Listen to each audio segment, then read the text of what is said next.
हमारे देश भारत के अंदर एक यात्राएं निकल रही है, जो कि बाबा धीरेन्द्र शास्त्री जी एक इस यात्रा को निकाल रहे हैं और एक नारा भी इसके साथ साथ लगाया जा रहा है कि जात पात की करो विदाई, हम सब हिंदू भाई भाई। ठीक है, हम सब हिंदू भाई भाई। अगर हम हिंदू भाई भाई हैं, अगर दलित भी हिंदू है और भाई भाई हैं, तो दलितों के साथ में अत्याचार क्यों किया जा रहा है? क्यों आखिरकार इस देश के अंदर दलितों को घोड़ी पर बैठने पर उतारा जा रहा है?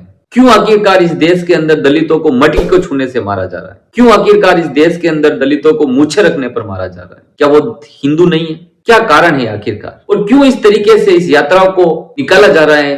तमाम जगह पर इस यात्रा के लिए विरोध प्रकट किया जा रहा है। बहुत सारे लोग सड़कों पर उतरे हुए कि ये हिंदू राष्ट्र की यात्राएं क्यों निकाली जा रही है? ये देश धर्मनिरपेक्ष देश नहीं है क्या? इस देश के अंदर अन्य धर्म के लोग इस देश के अंदर नहीं रह रहे हैं? देश के अंदर हिंदू रह रहा है, इस देश के अंदर मुसलमान रह रहा है, इस देश के अंदर सिख रह रहा है, इस देश के अंदर ईसाई रह रहा है, बौद्ध रह रहा है, जैन रह रहा है। तो क्या ये देश सिर्फ हिंदू राष्ट्र बनने वाला है? ठीक है, मेरा क्वेश्चन ये था कि अगर इस देश के अंदर अगर जात पात की विदाई करनी है, एक तो प्रश्न आ रहा है कि जात पात विदाई करो, क्यों? मुसलमानों में तो जात पात है, उनकी तो बात हम नहीं कर रहे।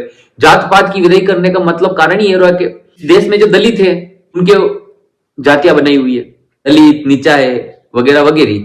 तो हमारा कहने का ये मतलब है कि अगर ये देश अगर हिंदू राष्ट्र बन गया तो दलितों को आखिरकार किस श्रेणी में रखा जाएगा? मान्यवर ये बताइए आप। दलितों को क्या उसी श्रेणी में रखा जाएगा? वो पीछे झाड़ू बांधना, वो गले में मटकी लटकाना, को कदमों में बिठाया जाना, छुआछूत करना, पीछे रखने पर मारे जाना, अगर श्लोकों का उच्चारण कर दिया जाए तो उनकी लोहा पिघला दिया जाएगा और ऐसा वगैरह वगैरह जो उसमें पहले उसमें चला करता था। शायद क्या इस प्रकार से इस देश के अंदर दलितों के साथ होने वाला है क्या? आखिरकार क्या है? क्योंकि दलित अगर अपने आप को हिंदू मानता है और अगर दलित अपने आप को हिंदू कहता है तो फिर दलितों के साथ में अत्याचार तो होना ही नहीं चाहिए, उनके साथ जातिवाद होना ही नहीं चाहिए। तो फिर क्यों हो रहा है इस देश के अंदर दलितों के साथ में जातिवाद? और अगर जातिवाद हो रहा है तो फिर हिंदू राष्ट्र की मांग कौन कर रहा है? दलित तो नहीं कर रहे हिंदू राष्ट्र की मांग, क्योंकि उनको तो कुछ समझा ही नहीं जा रहा है। वो अपने आप को क्यों कहेंगे कि हम हिंदू है और हम हिंदू राष्ट्र की मांग करेंगे? क्यों आखिरकार इस देश के अंदर दलितों को फिर से लुभाया जा रहा है और एक गद्दी पर बैठने का एक मसीहा तैयार किया जा रहा है? कहीं ना कहीं तो दलितों के साथ में इस देश के अंदर गलत हो रहा है।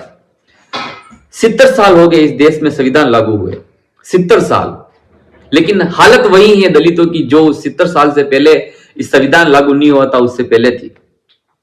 आखिरकार कब तक दलितों को एक तुच्छ समझा जाएगा? क्या दलित इस देश के नागरिक नहीं है?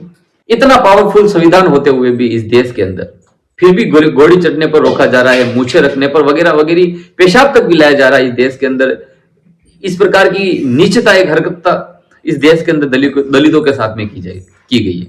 और जो मेरी इस वीडियो को देख रहे हैं उनको समझना होगा।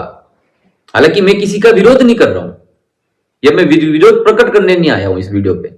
मैं इस चीज का सवाल करने आया हूं कि दलितों को किस श्रेणी में रखा जाएगा, क्योंकि सरकारें इसके ऊपर कोई ध्यान नहीं दे रही। कल तो फिर आप अगर हिंदू राष्ट्र की मांग कर रहे हो, आप हिंदू राष्ट्र की मांग कर रहे हो और आप यात्राएं निकाल रहे हो सकता है कल बहुजन यात्रा निकाले, क्या उनको भी उतनी सिक्योरिटी और उतना ही सब तामझाम दिया जाएगा कि आप बहुजन यात्राएं निकाले? बहुजन निकालेगा यात्रा, कल मुसलमान निकालेगा यात्रा, कल अन्य धर्म के लोग यात्राएं निकालेंगे, तो इस देश के अंदर एक माहौल एक खराब होगा इस देश का। और ये देश जिस तरीके से सुचारू रूप से चलना चाहता है उस तरीके से नहीं चल पाएगा। मान्यवर ये इस देश के अंदर बहुत ही गलत हो रहा है। लोगों को इसके ऊपर सोचना चाहिए कि आज अमेरिका किस दौर में, आज जापान किस दौर में, आज इटली, चाइना, जापान, तो बड़े बड़े जो देश है आज किस लेवल पे बैठे हुए और भारत किस लेवल पे। सोचना होगा भारत के इस देश के युवा को सोचना होगा, इस देश के हर उस नागरिक को सोचना होगा कि भारत किस दिशा में जा रहा है। क्या भारत को इस चीज की जरूरत है या फिर अन्य टेक्नोलॉजीज की जरूरत है? आज चीन पूरे किस प्रकार से टेक्नोलॉजी में एक माहिर है, जापान आज 2050 में जी रहा है, अमेरिका आज बहुत बड़े लेवल पे है, रूस, और भारत कहां है?